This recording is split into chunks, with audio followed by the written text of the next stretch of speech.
Welcome to Our Own Voice, a partnership in mental health awareness in cooperation with Nami Wichita and KSUN Community Radio. Nami is the National Alliance on Mental Illness.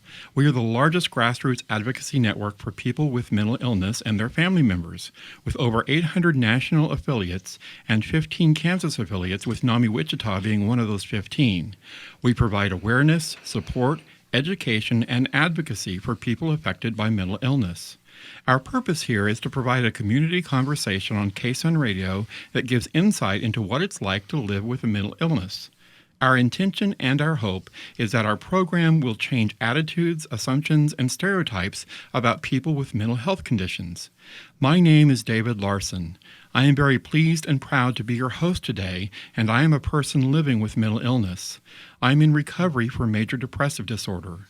Like everyone, I struggle with the ups and downs of emotions and the challenges of being fully human, but I am doing great, and I know I have many gifts to offer my family, my friends, and my community. Before I get too far in the program, I want to introduce David Peterson, our executive producer. Hello, David. Hello. And our technical producer, Mike Padilla. Hello, Mike. Hello. Thank you both for being here and sharing with me and our guest today. And speaking about our guest is Robyn Chadwick. And in reading her bio, it says, in her current role at Ascension Via Christi, she is responsible for Ascension Via Christi St. Teresa Hospital and the behavioral health services line, including both inpatient and outpatient services for adults and adolescents and children. And so, welcome, Robyn. Thank you. It's nice to be here today. It's great to have you here. Let's see. Where do I want to start? I think I want to start with, where did you grow up? I grew up in a little town called Coldwater, Kansas. Okay. It's about 125 miles southwest of Wichita. And what was your high school mascot? Coldwater Eagles. The Coldwater Eagles. Mm-hmm. So you have an eagle eye. I do. That's awesome. All right.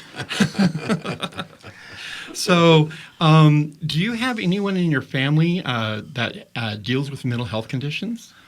You know, a couple of people in my family have dealt with some significant depression throughout different parts of their life. Okay, so you've encountered that ahead before you dealt with your current position at Via Christi Ascension. I did. Okay.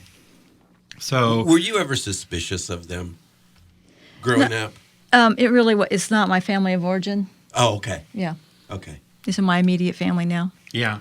Okay. The reason that I ask is because back in the day, we know the people would say, "Oh, he'll grow out of it," or "It's okay," or you know, and not realizing that there's people out there that have some conditions, some issues that need to be dealt with. We're so happy that you're doing that with us.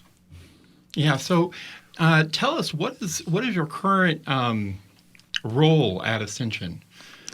Well, as you said, I'm the leader for the St. Teresa campus, which is the smallest of the 3 acute care hospitals in Wichita. We're located at about 151st Street and Northwest 21st Street. So that is one of my primary jobs, but I am also the service line leader for the behavioral health service line for Via Christi. So I'm very involved, and I've been in that role for not quite 3 years. Okay, so St. Teresa is separate from the service line of behavioral health. Yes. Okay, I didn't understand that. Okay, yes. Now I know. In focusing on the behavioral health, you've been doing some massive renovations and all sorts of neat things happening at Ascension, haven't you? We have been. Over the last 3 years or so, we've been involved in a over $50 million capital renovation project on the St. Joseph campus. So for about the last decade or 2 decades, Via Christi Behavioral Health has been located at 8901 East Orm. Many people in the community know that as the Behavioral Health Hospital. Years ago, all of the behavioral health services were on the St. Joe campus, and then we moved those services to the East Orm location, and now finally we are back on the St. Joseph campus. The new facilities, about a year and a half ago, we moved all of our outpatient programs to new space on the 3rd floor of the Clifton Medical Office Building, which is at 1515 South Clifton. literally just across the street west of St. Joseph campus. On that unit, we have our outpatient partial day program, an intensive outpatient program for adults and adolescents. And in the old space, we had room for maybe 10 or 11 kids and another 10 or 11 adults. And in the new space, we've built space so we can accommodate up to 64 patients at a time. So we are really trying to build for growth and build for the future. Okay. And it's a fantastic facility. It really is. I remember you giving us a little walkthrough, and it's tremendous. Absolutely wonderful. Yes. In March, we moved the last of the adult patients into the new space at St. Joe. So on the St. Joe campus, we have taken over the 6th floor and the 7th floor and have 101 private rooms for behavioral health, all psychiatric safe. Very, very safe, very nice, very beautiful facility. Okay, wonderful. Well, this is Our Own Voice on KSN Community Radio. We are going to take a quick break, and we will be right back with Robyn.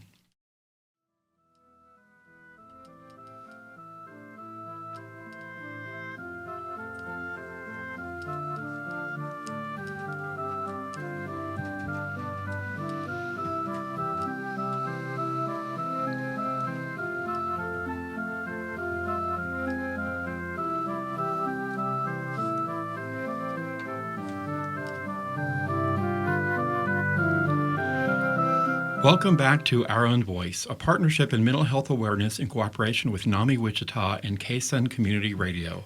Nami is a national alliance on mental illness. Our Own Voice is intended to humanize the misunderstood, highly stigmatized topic of mental illness by showing that it's possible and common to live well with a mental health condition. Robyn, I want to ask you something that we talked about during the break, and that is, how are other organizations here in Wichita working together? That is a great question. And I would tell you that 2 or 3 years ago, we didn't work together very well. About 2.5 years ago, really kind of out of some contentious issues and contentious situations between various providers in town, including law enforcement, Via Christi, ComCare, we came together, and as many good functioning, well-functioning groups do, you go through stages of storming where you argue a lot and can't quite get on the same page. And we met monthly for about 3 or 4 months and did a lot of that storming where we weren't getting along and we were blaming and pointing the fingers. And we really recognized that we worked in those silos, as we did talk about earlier, but we were blaming each other for the issues. We have now met together for the last 2 years, monthly, about every month for the last 2 years, and have come together, I think, in an incredible way where we know each other, we trust each other, we are beginning to look at the continuum of care across, not only within our organization, each of us, but across our community and across really the South Central Kansas, because Wichita has the resources and the services that provide care for most of the people in South Central Kansas. And over these last couple of years, we have been creative. We have been to the legislature and talked about funding and about some laws that need to change so that we can continue to move the work that we do better together. And we've begun to look at a model that has been in place for about 18 years in San Antonio, Texas, or Bexar County. Some may have heard of the Bexar County project in San Antonio. And how is Bexar County pronounced or spelled? It's spelled Bexar, but it's pronounced Bear. Okay. So go ahead. So about 18 years ago, a guy named Leon Evans, who was in the Health and Human Services part of the Texas government, went to the Texas legislature. They were prepared to spend $400 million on a second 1,000-bed prison because the current 1,000-bed prison was overflowing. They were having to rent space in other counties. And he went to them and said, if you will not spend that $400 million, give me part of that money. And he went out and found other sources of money, private donations from corporations in Texas, private business owners in San Antonio, some state money, some local money, some federal money. He put together an organization in San Antonio, Texas. One part of it's called Haven for Hope, which really addresses homelessness, and the other side is called the Restoration Center, where they really focus on mental health treatment and substance abuse treatment, Leon recognized what many of us know, that so many people living in a state of homelessness are not there because they choose to live on the streets. They're there because they have untreated substance abuse and untreated mental health issues. And so we looked at that model for Wichita. We will not recreate it exactly because our mission and our goal is to take the best parts of San Antonio and make that model work in Wichita. But over these last 2 years, through our collaborative, we have begun to move the idea of some sort of model based on San Antonio for Wichita to serve South Central Kansas. Okay. So now I'm going to backpedal a little bit and bring out some fancy words, nomenclature, that we talk about, and that is when someone has both a substance abuse and a mental health issue, it's called a dual diagnosis, correct? Correct. And so you are basically working with that dual diagnosis of substance abuse, mental health, as well as many of the other experiences that people have with that, the homelessness, the living on the streets, whatever. Mm-hmm. Okay, so and you said you're taking the best parts of the Bexar County model. What are some of those parts looking like for us here in Wichita? I think the number one thing that we are working on, and we are beginning to achieve this already, is the collaboration. The fact that you don't have 10 or 12 or 15 organizations working alone in a silo, doing their own thing without, with blinders on, not paying attention to what others are doing. We're taking the blinders off and we're looking at what does everybody do and who does very well in this space. And, my organization can do this. How do we partner together so that we really look at that continuum and we don't run over each other, but we work together to provide the best care we can for our community? Okay, so just to paraphrase, using the best parts, the best qualities of each organization, right, and making it happen. That is so awesome. Well, I need to take another break here, so I'm going to say this is Our Own Voice on KSN Community Radio. We are talking with Robyn Chadwick about mental health issues, and we are going to take a quick break, and we will be right back. If you would like to learn more about the National Alliance on Mental Illness and how you can get involved in mental health advocacy, please visit our website at nami.org.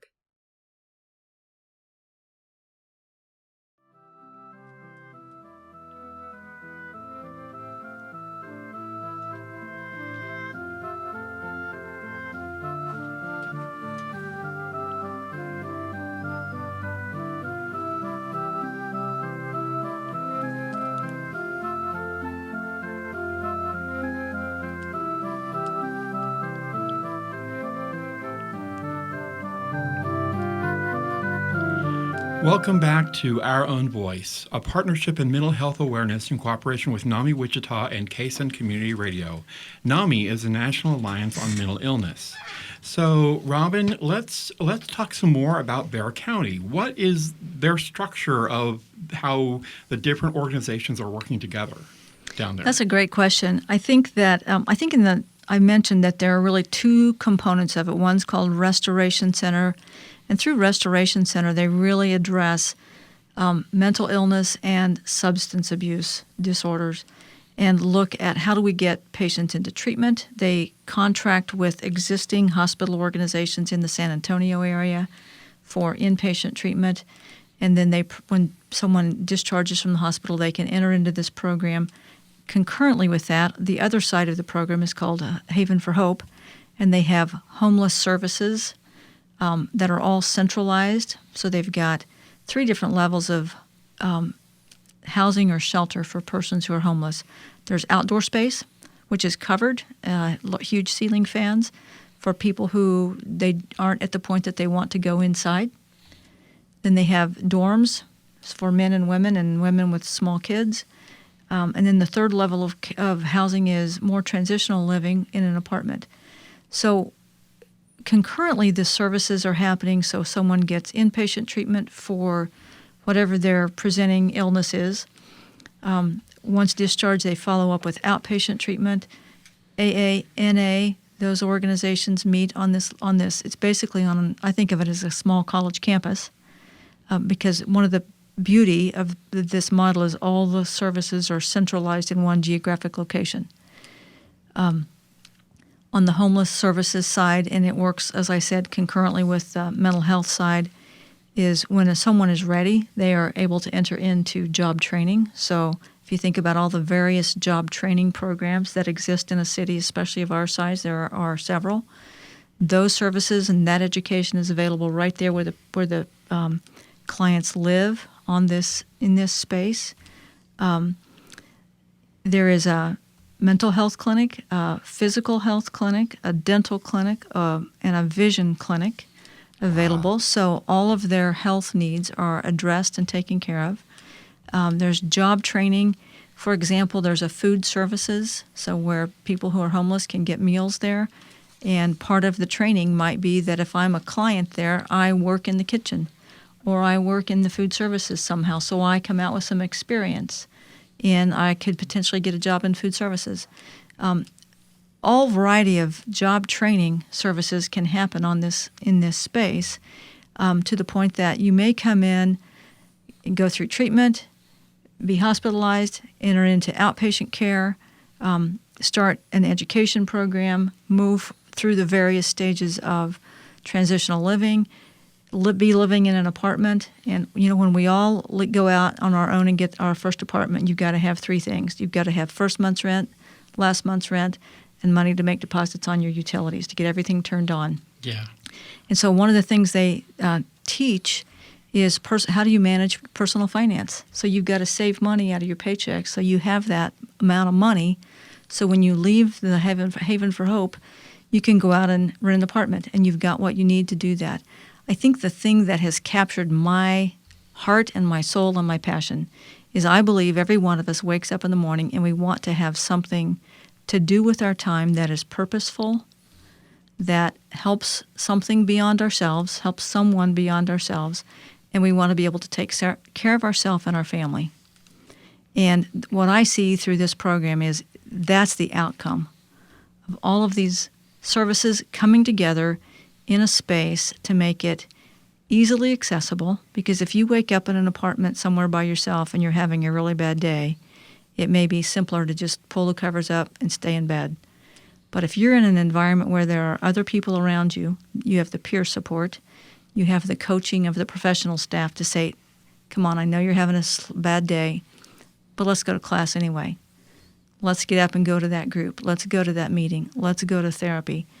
There's that community encouragement to get through whatever your struggles are that day and keep putting one foot in front of the other and making it through this so that you can get to the end of this and meet those goals that maybe I'm wrong, but I think we all want very similar things as human beings. I think you're right on target. Yeah. What a vision for Wichita, though. Yeah. That would be That's phenomenal. And so in what way, really short, are we sort of beginning those steps? Where is ComCare in this? Where is Ascension in this? What are we all doing? We are all working together very, very collaboratively. We are creating an executive board. Actually, we will meet for the first time later today. We are working with a local organization on a strategic plan. We are doing a facilities survey throughout the city to see what are the resources that we have. We'll do the gap analysis to figure out what do we have, what do we need. Everybody's at the table. Okay, so everyone comes together, works together, and makes it happen. We do. That is wonderful. Well, this is Our Own Voice on KSN Community Radio. We are talking with Robyn, and we are going to take a quick break and be right back.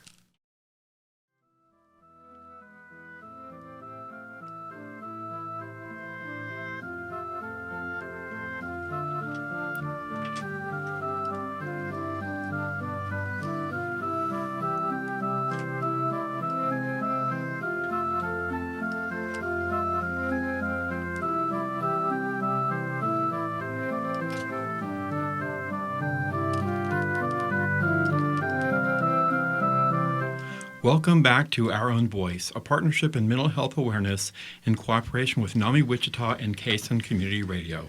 Nami is a national alliance on mental illness. Now, David, before the break, we didn't have a chance to get you to give us that valuable wonderful number. That number is 686-1373 with a 316 area code. Okay. 316-686-1373. And that's an answering service for NAMI. We will return your call as soon as possible. If you have an emergency, please call 911. But if you would like some more information about NAMI and our support groups, our classes, please give us a call and we'll try to get you set up. And NAMI is a nonprofit organization that we basically all volunteer, and so we want to give back what we've been given, whether it's in a family, where some of us have family members that have mental illness, or if it's a peer where you personally have a mental illness. We think we have support groups and classes that can benefit you. Excellent. Okay. Well, Robyn, let me come back to you and let me ask you, where have you first encountered the work of the National Alliance on Mental Illness? When I first came into my role as the service line leader for behavioral health is when I really began to know David and know members of the NAMI organization locally and really began to understand the work. And then as I have talked with the social workers who do the inpatient care of patients in behavioral health, then I really, truly began to understand the importance of NAMI. NAMI is one of the greatest resources that the social workers use when they're discharging a patient. As they've worked with family, they can say, there's this organization in town, and if you attend these meetings, you're going to find people who are there living with mental illness and the people who love them, who are living with their loved one who's living with mental illness, because really it impacts the whole family. Just from my own personal experience, I mentioned family members who deal with depression, and even though I'm not the patient or the identified person in this system, it certainly impacts my life. And any of us who live with someone we love who deals with mental illness needs the support of other people. Exactly. And I want to piggyback on something that you said, someone we love. Key phrase there, because even though we normally associate that with family members, there is a wonderful term that I borrowed from a friend of mine. It's called family by choice. Mm-hmm. And that family by choice usually includes our friends. And so it's not just for family members, for bloodline. It's for people who know someone with a mental illness, who need to understand what's happening in their life and how they can help. And it's there for everyone, really. It is just a great organization, and I think it's a way. David mentioned this in his comments, so it's a way we can give back, and I think that is something so many people search for. I've been helped, but now how can I in turn help someone else? Exactly. And that's very true. In fact, that works even for peers like me, because I got into NAMI, and I got into NAMI totally in a strange way. My friend said, you need to come to the meetings. I'm like, okay. And before I knew it, I was attending the support group that's called Connections. And I was then, they're like, you should go to our peer-to-peer class. And so I went to that class, and I'm like, I want to know more. So they said, you need to get trained in peer-to-peer. And so, yeah, it was just sort of snowballed into all the different things that I've been doing at NAMI. Yeah, David contributes so much in so many different areas.